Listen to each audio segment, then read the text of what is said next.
j'espère que vous allez bien, que vous êtes bien entrés dans la nouvelle année avec beaucoup de joie et beaucoup de motivation, d'énergie pour faire de beaux projets innovants cette année et impactants bien sûr. Moi, je suis très contente d'être de nouveau avec vous, de commencer cette première de l'année avec vous, avec beaucoup d'énergie, bien sûr. J'espère que c'est le cas avec vous aussi. Et je suis curieuse de savoir comment vous avez commencé l'année, quels sont vos projets, quels sont vos, on va dire, vos horizons pour la nouvelle année, vos objectifs. Ça serait intéressant de le partager et bien sûr, voir si on pourrait vous aider ou vous apporter quelque chose qui pourra vous faire avancer dans vos nouvelles aventures, dans vos nouveaux projets. Aujourd'hui, moi, j'aimerais partager quelque chose avec vous. Je sais que vous avez déjà, sinon, écouté une fois cette phrase qui vient souvent de la Gen Z, qui vous dit « Je suis H24 connecté ». Et oui, des maisons connectées, des interphones connectables avec n'importe quel système interconnecté, à des livraisons à domicile sans que vous soyez présent, des Uber pour pouvoir vous livrer de la nourriture à chaud dans votre chambre, bien sûr, si vous êtes en Europe ou aux États-Unis, bien sûr.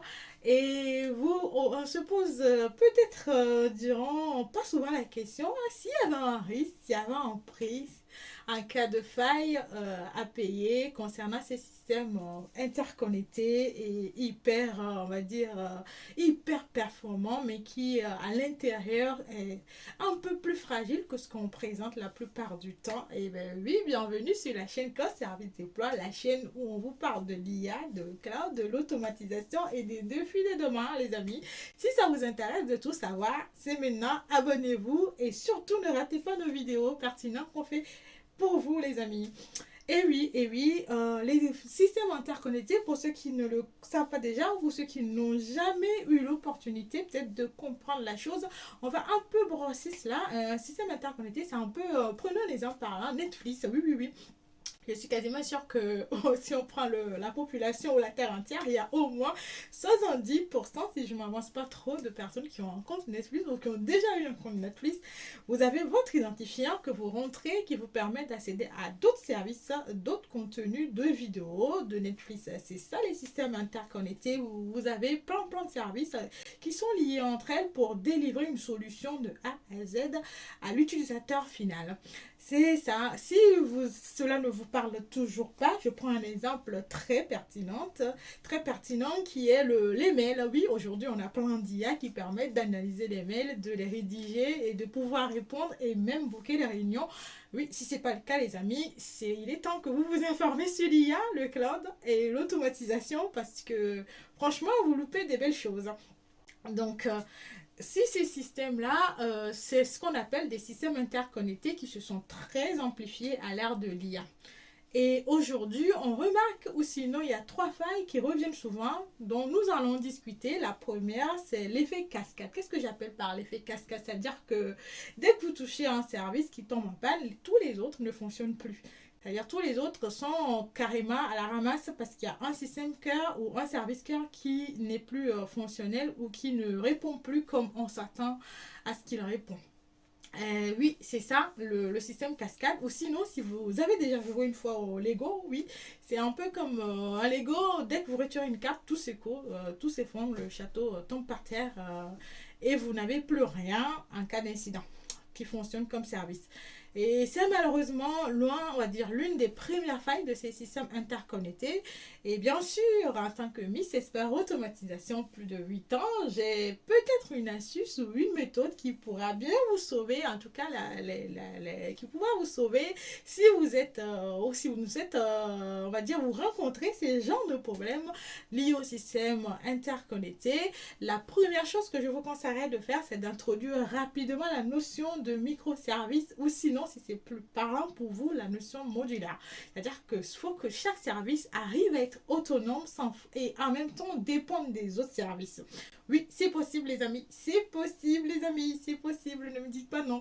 Donc l'idée c'est ça, de pouvoir introduire cette notion de microservice qui permet de faire fonctionner les services, par exemple si l'automatisation, si l'authentification, autant pour m'attendre que par exemple l'utilisateur, ça va être un peu compliqué si l'authentification tombe, mais si par exemple laisser à une chaîne, on va dire lambda, eh ben, qu'il puisse accéder à la chaîne, la deuxième chaîne. C'est un peu ça de manière très vulgaire, hein, mais de manière technique, si vous voulez, j'ai un nouvelle newsletter qui va sortir et qui va parler de ce que c'est ou comment introduire la notion de microservice dans la construction de vos agents IA, notamment cloud.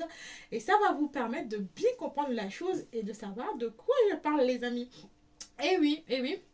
Donc ça, au moins, ça vous permettra de vous tirer la peau des fesses si vous vous retrouvez avec un système par terre et que vous êtes dans la merde à la prod. Donc au moins, avec des services modulaires, on peut quand même être un peu à l'abri et surtout quand vous avez des technologies qui changent. Oui, quand vous construisez tous vos agents ou toutes vos solutions sur une technologie sans forcément introduire la notion de modulaire ou microservice, bah, il faut tout refaire, les amis. Donc soyez très anticipateur en introduisant rapidement la notion de microservice. Et là, ça corrigera probablement ce défi de faille, de la première faille des systèmes interconnectés. Et la deuxième, vous allez me poser la question, bien sûr, Miss, tu arrives à répondre ou sinon à pallier à cette fragilité qui est les systèmes interconnectés.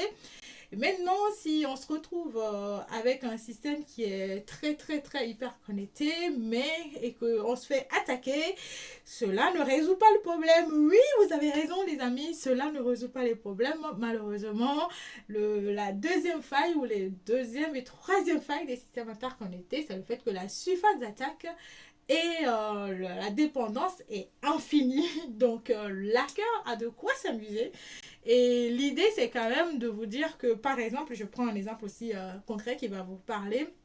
Quand vous êtes en face des systèmes interconnectés, nous allons voir par exemple le cas de la France, pour ceux qui vivent en France, le cas de la CAF qui s'est fait attaquer. Vous avez des gens qui ont obtenu des numéros de sécurité des gens et même des comptes, des identifiants, des sport pass qui permettaient d'accéder à d'autres services à part la CAF. Parce que la CAF, bien sûr, est reliée à tous ces autres systèmes-là, donc ce qui rend la chose la plus, on va dire, pertinente ou facile à l'attaqueur de pouvoir accéder rapidement à ces autres services interconnectés à la CAF. Donc c'est un peu ce que je veux expliquer par là. Ça rend vraiment la tâche facile quand il y a une intrusion dans un service ou dans une partie du système. C'est un peu la cata totale dans tout le système.